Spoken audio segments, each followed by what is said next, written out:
4 విధాల చేటు అని కూడా అంటారు కదా. ఈ నవ్వు ఎప్పుడైనా అనిల్ రావిపూడికి నష్టం తీసుకొచ్చిందా? నాకు తెలిసి ఇంతవరకు నేను అది ఫేస్ చేయలేదండి. యాక్చువల్గా నవ్వుతూ ఉండటం అనేది నాకు ఇట్స్ మై నేచర్. బేసిక్గా నేను నలుగురితో ఉన్నప్పుడు కానీ, నేను స్కూల్ డేస్ నుంచి కానీ, కాలేజ్ డేస్లో కానీ ఎక్కువగా జోక్స్ చేస్తూ అందరు నవ్వించడం, నవ్వుతూ ఉంటాం, ఇదే సరదా.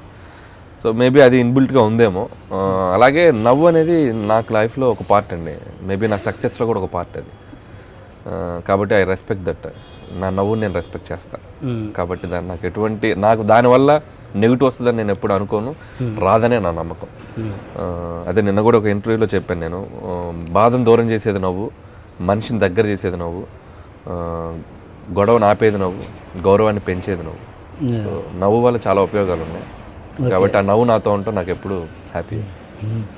అంటే ఒక్కొక్కసారి మనం నవ్వుతుంటే, అంటే సెట్లో ప్రొడ్యూసర్ బాధలో ఉన్నప్పుడు మనం నవ్వుతూ ఉంటే అలాంటప్పుడు అదే మీరు సిచ్యువేషన్ బట్టి అంటే ఓకే. ఇప్పుడు ఒక రాంగ్ సిచ్యువేషన్కి వెళ్ళి నవ్వితే చాలా బ్యాడ్గా ఉంటుంది.